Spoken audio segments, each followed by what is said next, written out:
দেখো কিভাবে চালাইতে হয়। আচ্ছা, আমরা অনেক খুশি হলাম। তুমি কাজ রেগুলার কাজ করে যাও।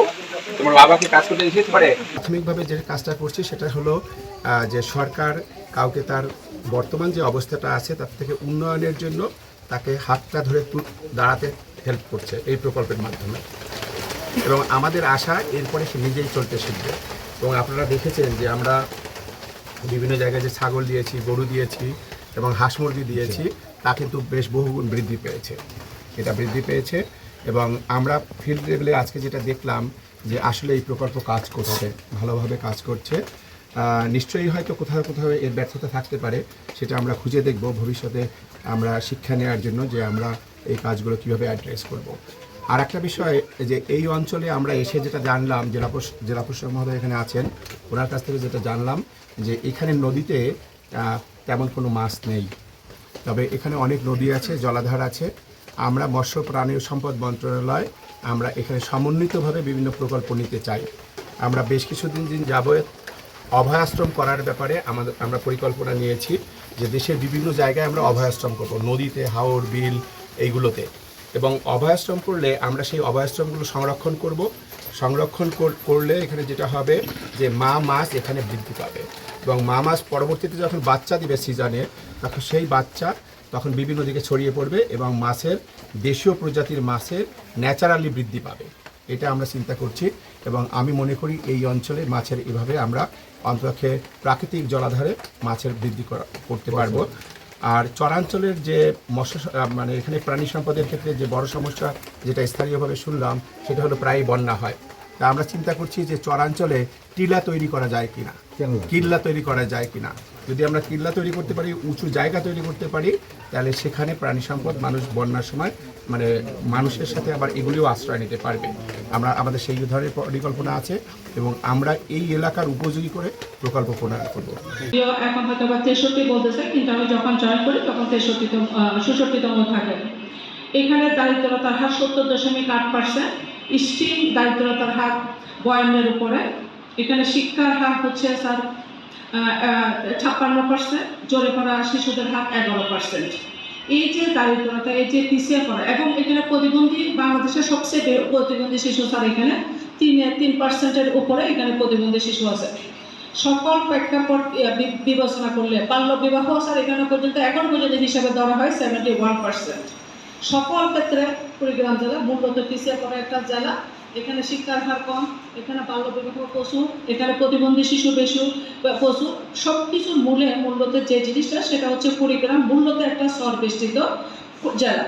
এখানে 16টা নদ নদী আছে। আমি সবসময় বলে আসছি জয়েন করার পর থেকে, যখন কেন তারা সুশক্তিতম, কেন তাদের এতগুলি সমস্যা, এই সমস্ত সমস্যাগুলি চিন্তা করতে গিয়ে পড়ালেখা করে পর্যালোচনা করে বিশেষ করে পরিদর্শন করে দেখলাম যে এখানে অনেক কারণ আছে।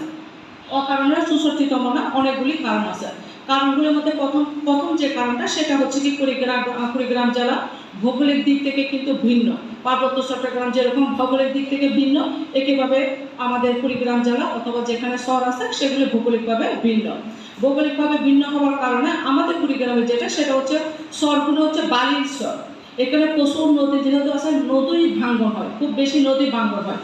বাংলাদেশে যদি সড়ক পথ উন্নত হয়, আকাশপথ যদি আমাদের বিমান বাংলাদেশ এয়ারলাইন্স থাকে অথবা রেলপথ যদি আমাদের উন্নত হয়, কিন্তু নদীপথের উন্নয়ন কোনো ধরনের সংগঠিত হয় নাই। এখানে তারা সম্পূর্ণরূপে দুর্গম জায়গায় বসবাস করে। রিকোয়েস্ট করবো স্যার, আপনি আপনার অবস্থান থেকে যদি এই কুড়িগ্রামের সমস্যাগুলি সকল স্তরে সকলের কাছে যদি স্যার পৌঁছানো যায়। মহাদের সাথে কথা বলেছি যে এই জায়গায় আরো দুর্গম আরো চর আছে যেগুলো আসলে বাদ গেছে। পরবর্তীতে মনে হয় যে এই প্রকল্পটি যদি আরো বর্ধিত হয় তাহলে সেই বাদ যাওয়া চরগুলোকে ইনক্লুড করে আরো ভালোভাবে যেন প্রকল্পটি চলে এবং আপনাদের জীবনযাত্রার মান যেন আরো উন্নয়ন হয়, সেই জায়গায় আমাদের কাজ করতে হবে। এখানে দেখা যাচ্ছে যে মুরগি, হাঁস, ভেড়া, ছাগল এগুলো বিতরণ করা হয়েছে, বকনা বিতরণ করা হয়েছে এবং এর মাধ্যমে দেখা যাচ্ছে যে অনেকে পুঁজিটা এগুলোর যে সংখ্যা বেড়েছে সেটার মাধ্যমে পুঁজি বিনিয়োগ করেছে। তারা অন্য কোনো প্রফেশনে থেকে কেউ সেলাই মেশিন কিনেছেন, পাশাপাশি সেগুলো লালন পালনের মাধ্যমে বৃদ্ধি হয়েছে আমাদের আছে।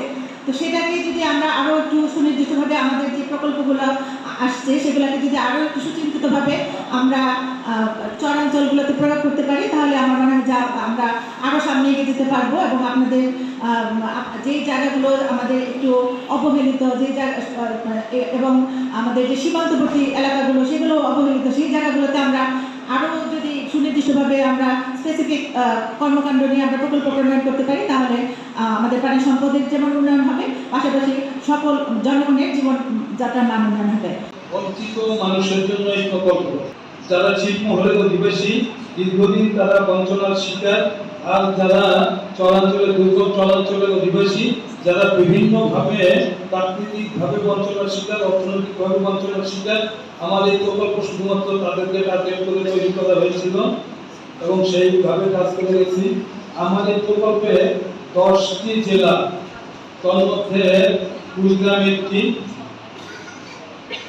প্রায় 47,000 সুভোগীর মাঝে কুড়িগ্রাম জেলায় এককভাবে 13,000-এর বেশি সুভোগী।